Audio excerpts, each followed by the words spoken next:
Soaring Sports Podcast. I'm your host, Braydon, and I'm joined as always by that luscious pineapple down south. It is warm down there today. Haven't looked at the weather myself. It is Alan Pina. Alan, how are we doing today? Doing good, actually. Just another day, watching the sunshine again. Good thing is, we haven't seen it rain in a while, but that will come in sooner rather than later. But it's been pretty good so far. Just a quick week, I would say, for me and my wife. It's been very fun, and looking forward to another week full of adventure and full of another opportunity. So let's get it on. Glad to hear it, man. Yeah, we actually got rain here just last night, so maybe it'll be the same storm making its way down south. Probably when, I don't know. And we'll have to wait and see. Yeah.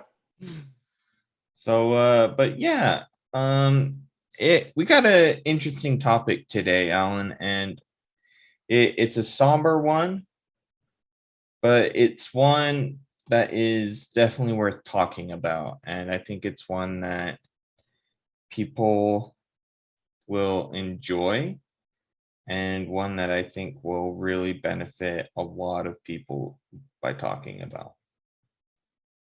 Yes, absolutely. I do agree. And it's been 20 years since the September 11 attacks happened in New York. And it is an experience, though, even though we're both kids. I was 8 years old at the time. How old were you when this happened, Braydon? I was 4. 4? Yeah, 4 years old. Probably we didn't understand the magnitude at the time, but understanding this helps us know how how, not just as a nation, but how as human beings are able to use this to move forward every single day. Mm. Yeah, and so in case people might not know right away, we're going to be talking about how the 9/11 attacks affected sports, and then we're going to maybe get into how COVID once again affected sports, and just talk about how these world events affect sports and how these sports also help us heal from these events as well. But yeah, so I was 4. I don't really remember much, if I'm being honest with you. Like I said, because as a 4-year-old, you honestly don't remember a whole lot from stuff like that. The only thing I do remember is, the TV's on. I presume just watching the news and watching and seeing and having that be on the screen, because that's all every news station around the country was like showing at that point. But I remember my mom was on the phone and she was upset by it. So, and that's really all that I remember, As a 4-year-old, I was just on the floor playing with my toys. Like I'm 4, you don't understand as a 4-year-old the gravity of what's happening. It wasn't until much later that I understood it, Mm-hmm. Well, I was 8, as I mentioned, and I've had different accounts just because I like to make my own. But I was at school at that time, and I believe I was in first grade, and pretty much as soon as the attacks happened, I could be wrong, but basically we're all like, okay, everybody go home. And my mom luckily picked me up because she works at the post office, and anytime a building like the World Trade Center is attacked, and then later the Pentagon, which is where the Defense Department is at, then it's like pretty much anything from the White House, even a post office could have been attacked. And so luckily my mom picked me up from school, and that's all there was. There was a lot of coverage on that on the news saying, I didn't understand, just like you, what happened. All I can remember was just 2 towers went down and all. And then obviously learning about it later. But I think to me, the biggest one Like it was 7 years later. At that time, I was 15. I went to a school trip to Washington D.C. and New York. And when I went to New York, we got a tour of Ground Zero, where the attacks happened. There, because at that time they were constructing I believe it was the memorial there, but you could still see the debris there, everything, like just being in there. I was that died there, like even several of them jumping out of that building. Like it was probably that one time where I was in tears because like I said, seeing that 7 years later, like it's still fresh. But it really taught me to appreciate what we have, and that we can always improve, that we can always find ways to still help each other, no matter how we think or what we like, but that can bring us together. And that to me was probably one of the most, it was an experience to me that I will never forget. And to this day, it still gives me chills just seeing Ground Zero 7 years later when I was 15 years old. Yeah, like I've never been, but you see the pictures, you see those things, and it just invokes memories and those emotions. If you're, much older than I was at the time, and understood what was happening and all these things, you remember, and it strikes those emotions. And like the sports world stopped. I mean, the only thing that was really going on was maybe NFL preseason. No, at that time it was already the first week. Oh, it was first week. Okay. Yes. So that NFL and baseball were the only two sports that were really going. And of course, baseball plays every day, but but hockey preseason was getting ready to start. Basketball preseason was getting ready. So the sports world, as we know, it was getting ready, but it all had to stop. There's not very many things that can actually stop the sports world, it seems, and I don't know if, the English Premier League or FIFA stopped their games, or if that was a thing. That'd be something I'd have to look into, and I might look into later. But like here in the US, everything stopped, it seemed, for 10 days. And I was listening to Baseball Tonight with Buster Olney, an ESPN podcast. And in the podcast, he was interviewing it was either a Yankees or Mets broadcaster, and he talked about how, here, let's see if I can. Oh yeah, he was talking with Michael Kay. Oh, Michael Kay. Yeah, so he was talking with Michael Kay, and I don't remember if he said he was the Mets or Yankees broadcaster. He's the Yankees play-by-play guy. Yeah, so he was the Yankees guy, and he was just talking about how, like, when he didn't know if sports would come back, like how they would come back, the when or where, kind of like we all did with COVID. We didn't know when or if sports would come back, or would they be able to. We have a very episode on that on this podcast. But 10 days later, they come back, and, he would say, and he was saying something. Yeah, he said, my signature, home run call was "see ya." And he said during that first few games back, like if a home run was hit, that was as close to as monotone as I would get. And he mentioned how letters would come pouring in afterwards, and they were all just fans saying, "Look, we get it," like it was a big deal. It is a big deal, but baseball is providing us an escape. We need to know the world's going to be okay and move forward, even if it's just for 3 hours.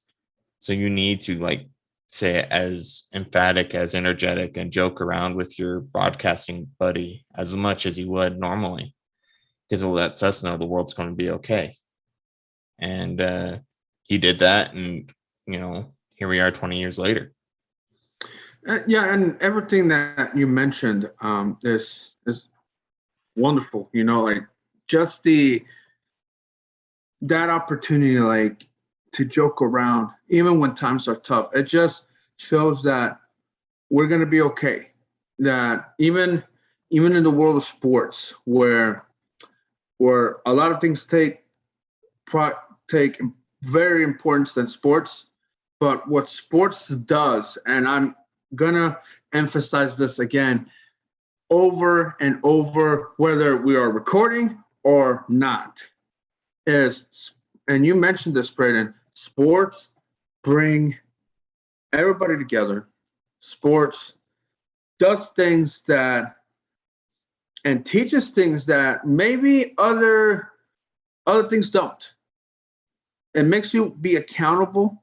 It makes you appreciate what's around us and who is around us. And when that happens, everything goes aside. Like even the teams you root for, or your favorite players, or what's your political ideology, that goes out the window because of moments like these. Because when sports do are on the front and center of our lives, then it makes us want to adjust. It makes us want to plan, okay, what can I do better? Instead of feeling down about it, what can I do better? And go with it. And like I said, sports does things that not a lot of entertainment can do in a positive way. Mm-mm. Like entertainment can do great things. Don't get us wrong here. Yeah. Like there's other great things in the world, but if you listen to us, you're probably a sports fan or you're a family member supporting us, it's like that for the most part, but so like you would agree with us, but having been at sporting events, like when you ride and die by that team, that's fun in and of itself. But while you're there, you don't care who's next to you, unless it's people that came with you. Obviously, you care about them, but around you in general, like you don't necessarily care who's there, what they believe, the way they think, who they are outside of that game. You bond with them because they either root for your team or they're rooting for the other team. And even if they're rooting for the other team, that doesn't matter because you're all rooting for the same thing, a winning game, a good. Mm-hmm. And, it's a personal belief of mine that sports will unite the world. We see it all the time. Like what was the biggest thing that people were clamoring about once COVID went out? It was sports. Like TV shows stopped, movies stopped and got halted. But the massive outcry for sports was huge. I heard way more about how sports weren't going to go down and those games weren't going to be played more so than I did about movies being stopped and productions being moved or delayed, like that. Now that could just be because I follow a lot of sports pages and all these things. But even in the news that I would read and watch, it mostly was when or if will sports come back. It wasn't about when these movies will come back or if they'll be able to produce. Yeah, you can take Netflix and Hulu and Disney Plus for that because, hey, we got plenty. We got plenty to watch, But you mentioned sports. Like it's like, what's going to happen? Or even if you're not like watching a sporting event, even if it's like a sporting event where a brother's going to play, mm-hmm. or a nephew, a niece, or somebody, a friend, and their league cancels or gets postponed, mm-hmm. like that. like it has a huge impact. Like I've seen it where I'm like, okay, we're gonna go see someone play, like from the family, and they postponed the league because of COVID, and he was sad about it. I bet, yeah, he was sad about it. I was also bummed out about it because I wanted to see him play. So did my wife. We both wanted to see him play, but didn't happen because of COVID. Even that, like, just brings everybody together. Did not happen, and that was the question. Like, will local sporting events come back again? And that to me shows how sports is everywhere. No, and I would definitely agree with that. And, bringing back to the main topic at hand, those same questions were going on 20 years ago. But 10 days later, baseball was the first back. I find it fitting, and this is poetic to me. Alan, what is the nickname for Major League Baseball? America's pastime. Yeah. Like people will try to argue, no, it's the NFL. NFL surpassed that. No. Okay. American football has a large following. A lot of Americans follow it. They love watching it. And in fact, I might tune into the Broncos game tomorrow. Just see what happens. But NFL doesn't come nowhere close to what you can do at a baseball game. It's literally you passing time while watching a sporting event. And America's pastime, when America was at its lowest point in recent memory for a lot of us, was the first thing to come back. And I believe one of the first games actually was the Mets facing the Braves, a division rival in New York at Shea Stadium. I think that was one of the first games back. I'd have to look. Let me look real quick. But why don't you take over while I'm looking? Yeah, Mets and Braves. If it's the Braves, think about it. Not just a division rival, but also the Braves were obviously killing it, like always, and the Mets were just a year removed from being in the World Series, or should I say the Subway Series versus the Yankees. So it was like something's got to give in this situation. If it was the Braves, then that was the situation that we were seeing at that time. Yeah, from what I can see, the Mets Braves game was the first game. But yeah, it meant it was so much more than a baseball game, and that's the best part. Sports, Alan. I think you mentioned it. They have a way sometimes where they can just transcend what they actually are, right? And in that moment, that baseball game in New York meant so much more than just a regular season game. I believe both the Mets and the Braves at that point were out of the playoff run. They weren't in the playoff picture. What, the Braves? In 2001, were they? No, the Braves that year, they made the pennant. Oh, okay. The Braves. The Mets, I think, yeah, they're the ones that. Yeah. One of them was out, one of them was in, I think. It's been a while. But yeah, and the Mets went on to win that game. And, it was 2-1, bottom of the 8th. Okay. And that's a close game by any margin. And, baseball's parity is so strong, anything can happen with any swing of the bat. Baseball is the only game where you literally give the ball to the other player and dare them to win. Yeah. I mean, well, the American Football Leagues try to do that with Tom Brady, and it never works out for them. But Alan, what happens in Mike Piazza's at bat? Got it out of there. He hit a home run. I think it was a solo or somebody was on base. I think it was a 2-run jack because it was like 3-1 or 3-2 or something. Oh, okay. He got it out of there, hit it over, and I don't know if they still have this in the City Field, but when they had Shea Field, any Met player who hit a home run, the apple comes up. I still remember that every time. when the Mets played it, and that's what happened. He got it out of there. Everybody went wild. They end up winning the game because of that. Winning 7-3. It was a spark. It was a spark that the Mets needed for that game. And who better than your star player to hit that home run? Right. And there's a documentary that the MLB Network produced with Mike Piazza and a firefighter's family. That if I can find it, I'll share it through our Pineapple 22 media page because it's so jarring and important, and it tells a lot of this story that Alan and I are talking about. And this mom, she comes in and she talks about how she was so worried about her sons because they would go to watch Mets games with their father, and their father passed, unfortunately, and heroically during the attacks and everything that was going on. But during that moment, when Mike Piazza steps up to the plate and hit with one swing of the bat, that crack, you recognize it.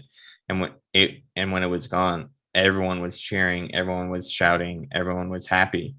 And for the first time in 10 days, she said she saw her son smile. And she knew they'd be okay. And that's awesome to me, like the wound was still fresh. And yet Mike Piazza shows, America's still here. We can heal from this. We'll do okay. And all he did was swing one bat and hit the ball as hard as he could over the fence. Yeah. He did his job. Yes, he did. He did his job. And love it. And what this home run, like what now looking at it, it's kind of like the Mets, The Mets are like this New York underdog team where they don't they're the Mets that get the publicity, but not like the Yankees because of the success they have had and all. But still, being the Mets doing this, it shows, they're struggling. Boom, we're back. And even though they did not make the playoffs, but that home run, it signified that, hey, we're going to be okay. There will be tough times ahead, no doubt about it. But we're going to be okay. We're going to figure this out step by step. It's not going to be easy, but we got this. And we're not going to quit. And we're going to be resilient and move forward. And that's what the Mets basically did. We're not quitting, and we'll move forward. Not just New York and as a nation, but also even to those around the world. Okay, if something like this happens, we know how to respond, and we know how we can overcome it. Mm-hmm. And that's the best part. And obviously this was 20 years ago, and we remember and we thank those that were there that sacrificed their lives so they could help those who needed it. But it was so important that sports came back and provided that 3-hour distraction of showing that the world will once again heal, we'll move on, like you said, Alan, and we'll be able to come back even better, stronger. Just like you said, and that Mets Braves game, which otherwise would have been inconsequential, proved to be one of the most historic games ever. And then shortly after that, those who remember the 98 home run race with McGwire and Sammy Sosa, well, in 2001, both players were still playing. Sammy Sosa was still with the Cubs, and he hits a home run in their first game back with the Yankees. And he runs around the bases with a small, like you would see a kid wave at an American flag, but it's one of those small ones you might see a kid wave at a parade, and he just runs around the bases with that, and that was just so cool. Yeah. And you see that clip a lot on sports pages, well, baseball pages, especially around this time every year. Yeah, and who better than do it than a Dominican? Mm-hmm. Think about that. It shows it impacts the world. Whatever, even if you're not from the U.S. and you see that, it still makes you think like they're gonna figure it out. There's something about the being in the U.S. that it just makes you want to be resilient and move and not quit. Mm. And that's where even the world is like, we have to do that. Even if we may disagree on a lot of stuff, but we can agree on how to bounce back. And that to me is wonders.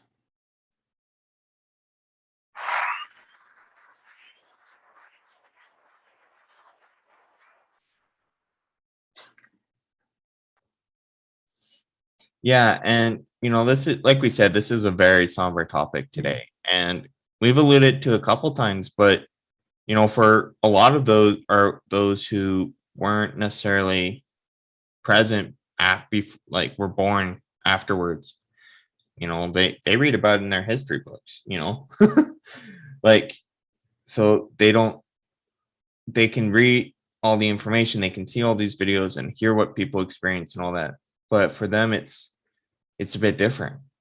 It's going to be like the way we tell our kids about COVID, and COVID's like the only other thing I've seen in my recent memory to have stopped sports. I think it takes a lot for the sports world to shut down for any length of time. Yeah, I do agree with it. Like it takes a lot for sports to go down or any event to go down. But what we can learn from this is be grateful Mm. for what we have. Be hug the person you love the most. Laugh the hardest who you laugh the most. Like create memories with those who you want, who need these memories, and those moments makes you want to do that. And and I know that when stuff like this happens, I realize, hey, let's create a memory. Let's do something that we will never forget. That even 10 years from now, when we both have like when our children are grown up, they can tell us what was the coolest thing you've ever done, and we'll explain them about the pandemic or like even if 9/11, like, hey, this is what we did. This is how we handled it, and when that was a lesson that we'll never forget, and it will carry on forward. I agree. And, we will eventually all carry forward. We'll move forward. We'll move past everything. But the main thing is we have to do it with gratitude. And instead of looking for things that divide us in this world, we need to look for things that pull us together and keep us united, or ways to unite the world. We need to find the balance, if you will. And, unlike, a kid show from 2005 where there's only one person that can bring balance to the world, we all can bring balance to the world. Yes, yes, we can. And, there's not much more we can say about this one. So this episode might be a bit short today. Because I don't think there's anything else. I think this should just be a standalone episode, and maybe we could record another one today that's a bit happier. Yeah. But I think we'll end it at here. Alan, do you got anything else to say? No, not about this, but this day we will never forget, and use this moment and every moment to be with your loved ones. Spend time with them, because we never know what could happen. So make every moment count, even if they're small, but make them count, because those small things will become big things. I agree. And, some final thoughts here while we wrap up. The world will heal. It always has, and it always will. It's how we move forward and how we let things define us that truly count. And I think that's the main thing. Yeah, it truly is the main thing. So we'll wrap up. Alan, you got any last minute things you want to promote? Because we got a couple minutes here. Okay, we will soon, I know we've had some complications, but we'll soon have our Soaring Beginnings episode where we'll talk about the beginning of Pineapple 22 Media, Soaring Sports, how we started, how we got into this, even our backgrounds in sports. How did we get into this? Like, you'll hear a lot of stories. Some crazy stories will happen. Will it be like extreme? Probably not, but still, it's going to be moments where you get a lot of comedic relief, also a lot of perspective. Some tears could happen. We don't know. If that happens, great. That's what we signed up for. If not, then that's okay. No big deal. But we will have that as soon